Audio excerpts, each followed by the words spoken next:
આપણા ત્યાં એવું કહેવાય છે કે ભગવાન જ્યારે કોઈને મોક્ષ આપવા માંગે ને અને ભગવાનનું ધામ પ્રાપ્ત કરાવવા માંગે તો એને પાપે છોડવા પડે ને પુણ્ય છોડવા પડે. પાપ અને પુણ્ય બંનેમાંથી મુક્ત થાય તો એને મોક્ષ મળે. હવે પાપ હોય તો તમારે દુઃખ ભોગવવા પાછું દેહ ધારણ કરવું પડે. પુણ્ય હોય તો એને પાછું સુખ ભોગવવા દેહ ધારણ કરવું પડે. આ બધા મિલિયનર્સ ને બિલિયનર્સ ને આપણે જોતા હોઈએ છીએ. આ બધા લોકો પુણ્યશાળી આત્માઓ છે. ભલે આ જન્મમાં એ લોકોએ કે સત્કર્મ કર્યા હોય, ન કર્યા હોય, તપ કર્યા હોય, ન કર્યા હોય, જપ કર્યા હોય, ન કર્યા હોય, અનુષ્ઠાન કર્યા હોય, ન કર્યા હોય, તીર્થયાત્રા કરી હોય, ન કરી હોય, પણ ગયા જન્મના કોઈ પુણ્યશાળી આત્માઓ છે. અનેક સાધનાઓ કરી, અનેક પુણ્ય ભેગા કર્યા અને આ જન્મમાં Born with a golden spoon ઉભા થયા હોય, અથવા ભગવાને એમને એવું ભાગ્ય આપ્યું હોય કે જ્યાં હાથ નાખે ત્યાં સોનું થઈ જાય અને બિલિયનર્સ બની ગયા હોય, ત્યારે આપણને થાય ભગવાન આપવા વાળાને કેટલું આપી દે. जब देता है चप्पड़ फाड़ के देता है, પણ એ સુખ ભોગવવા આવ્યા છે. ગયા જન્મની સાધનાનું એમને મોક્ષ નથી મળ્યું, એ ભોગવવા આવ્યા છે. એટલે એમનું ભાગ્ય ભગવાને એવું સમૃદ્ધ બનાવી દીધું. ખૂબ પૈસા તો પુણ્યને ભોગવવા પણ આવવું પડશે અને પાપને ભોગવવા પણ આવવું પડશે.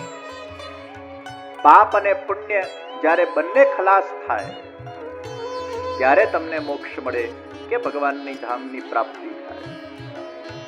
તો મહાપુરુષો જે હોય, ગુરુજનો હોય, સજ્જનો હોય, ભક્તો હોય અને એમનું છેલ્લું જન્મ હોય, ખૂબ ઠાકોરજીની સેવા કરી હોય, કથા કરી હોય, ભગવત નામ સ્મરણ કર્યું હોય, બીજાને હંમેશા સુખી કર્યા હોય, બધાને આનંદ આપીને જે ગયા હોય, કેટલું બધું પુણ્યનું ભાતું એ લોકો પાસે હોય અને એમના નજીક જે રહે એને આશીર્વાદ સ્વરૂપે એ પુણ્યની પ્રાપ્તિ થાય. તમે કોના સન્નિધિમાં છો, કોના નજીક છો? એટલે તો આપણે મહાપુરુષોના નજીક રહીએ, સજ્જનોના નજીક રહીએ, સદભગવતીઓના નજીક રહીએ, સારા લોકોના નજીક રહીએ. એનું પુણ્ય એ આપણા અંદર ઝરતું હોય છે. એટલે કોઈક આપણા માટે લકી બની જાય છે, લકી ચામ બની જાય છે, એમાંથી આપણને ફાયદો થાય છે.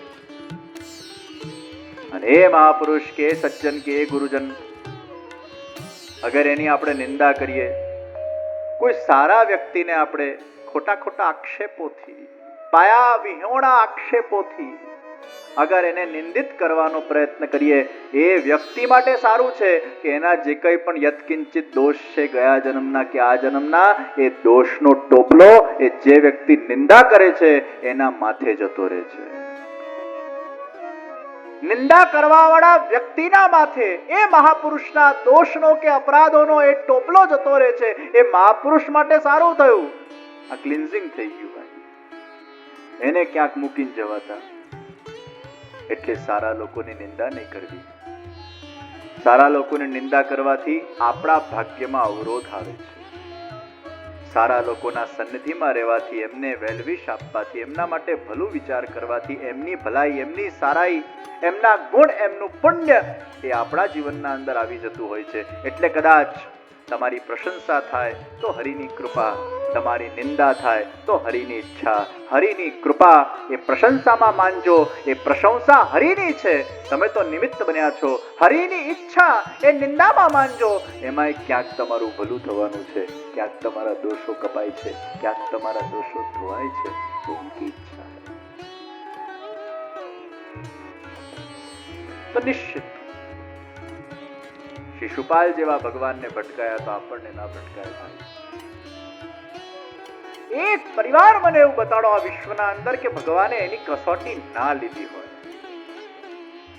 विश्व में कोई भी ऐसा व्यक्ति नहीं है या ऐसा परिवार नहीं है कि उसके जीवन के अंदर उसने कभी भी कतई कोई न कोई प्रकार की कसौटी या परीक्षा में से वो व्यक्ति न गुजरा हो.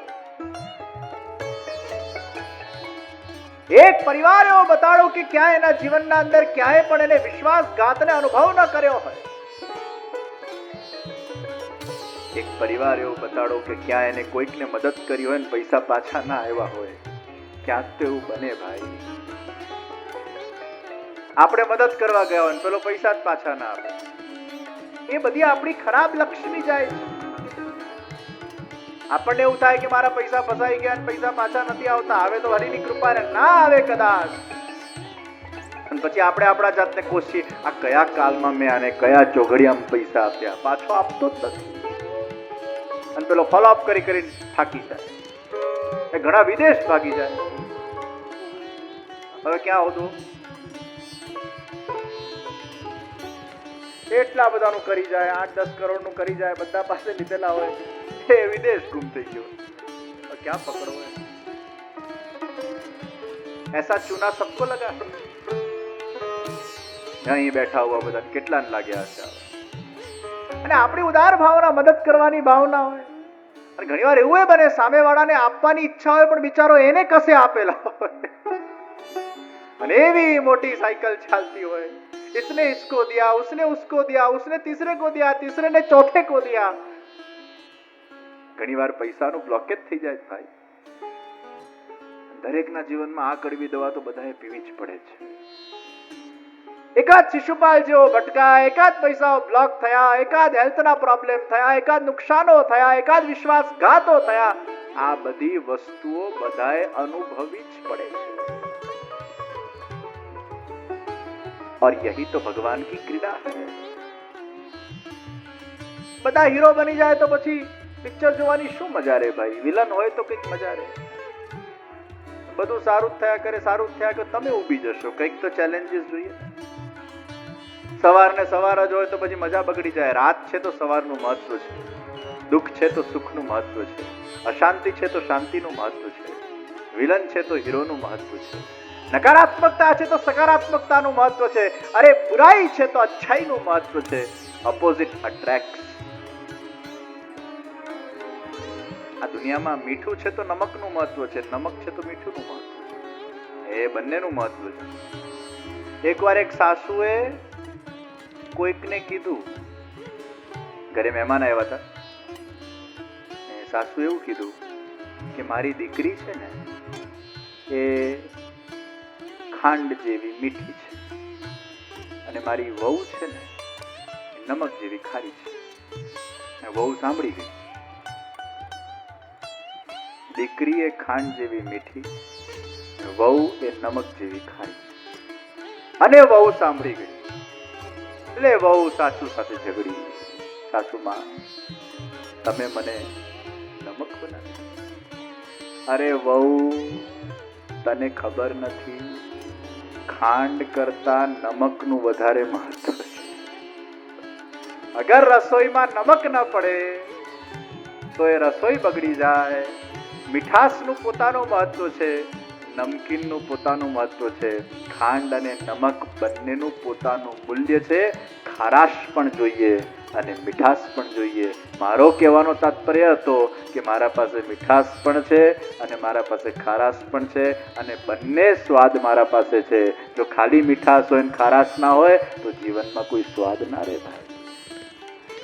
ઘણી વાર આપણે કહેવા શું માંગતો હોય પેલો સમજે શું? नमक का अपना मूल्य है. तो नमक है तो मिठाई का महत्व है, और मिठाई है तो नमक का महत्व है. Opposite attract. तो निंदा करे લોકો, તમે સારું કરતા જાઓ, લોકો શું કે છે એની પરવા કર્યા વગર. એકવાર એક મેંઢક દેડકું એ પહાડને ચડતો હતો. એટલે પછી બીજા દેડકા વાળાઓએ કીધું કે ભાઈ આપણે ક્યારે પહાડ ન ચડી શકીએ, આપણી બિરાદરી વાળાઓ તો મુલ્લે કી દોડ મસ્જિદ તક, આપણે તો ખાલી અમુક જગ્યાએ જ કુદાકૂદ કરી શકીએ, પછી બહુ લાંબુ અગર ચડવાનો કે ચાલવાનો વિષય આવે આપણું કામ નહીં. હમ તો ઇર્દ ગુર્દ કુદાકૂદ કરતે હૈ. બધા દેડકાઓએ કીધું પહાડ ન ચડાય, ન ચડાય, ન ચડાય, પણ પેલો એક દેડકો આમ એવો સ્ટ્રોંગ હતો, ના મારે ચડવું જ છે. અને આમ વધતો ગયો, વધતો ગયો, વધતો ગયો, અને આ બધા બરાડા પાડતા રહ્યા અને એ શિખર પર પહોંચી ગયો. તમને ખબર છે દેડકું શિખર પર કેવી રીતે પહોંચ્યું? ખબર પડી એ દેડકું બહેરો હતો. એના બિરાદરી વાળા લોકો એને કહેતા હતા નહીં થાય નહીં થાય નહીં થાય, એને સંભળાતું જ નતું. દુનિયામાં અગર સારા ભાવનાથી અગર આગળ વધવું હોય તો આગળ વધતા જાઓ, નિંદાઓમાં નહીં પડતા. અગર કોઈ બોલે પણ છે તો એને ઇગ્નોર કરો. आप अपने कर्म को करते जाओ, अपने पुरुषार्थ को करते जाओ, भगवत लीला समझकर निमित्त बन के करते जाओ. आपको आगे बढ़ने से कोई रोक नहीं सकता है. आगे बढ़ना आपका सिद्धांत होना चाहिए. हाथी चाले ત્યારે કૂતરાઓ ભોંકે, ભોંકવા દો. હાથીને ફરક ન પડવો જોઈએ. હાથી તો મદમસ્તીમાં ચાલે છે. आप अपनी मस्ती में आगे बढ़ो. जैसी करनी वैसी भरनी, ये कर्म मार्ग का सिद्धांत है. જેવા કર્મ એવા ફળ, એ કર્મ માર્ગ નો સિદ્ધાંત છે. પણ જેવા ફળ એવા કર્મ, એ ભક્તિ માર્ગ નો સિદ્ધાંત. વિનાશ કાલે વિપરીત બુદ્ધિ. એનો વિનાશ કાળ આવે ત્યારે ભગવાન એવી બુદ્ધિ કરી નાખે, એના પાસે એવું કરાવડાવે. આપણને એવું લાગે આ તે કર્યું મેં કર્યું, આ બધું એની લીલા છે ભાઈ, એ જ તો કરાવે છે. અને એ આપણા પાસે જે વખતે જે કરાવવા માંગતો એવી આપણી બુદ્ધિ કરી નાખે, એવું આપણને સંગ આપી દે, એવા સંજોગ આપી દે, એવા વિચાર આપી દે, એવું વાતાવરણ આપી દે, પછી એવું જ થવા લાગે. ઘણી વાર જીવનમાં આવા ઇન્સિડન્ટ્સ આપણે જોયા હશે.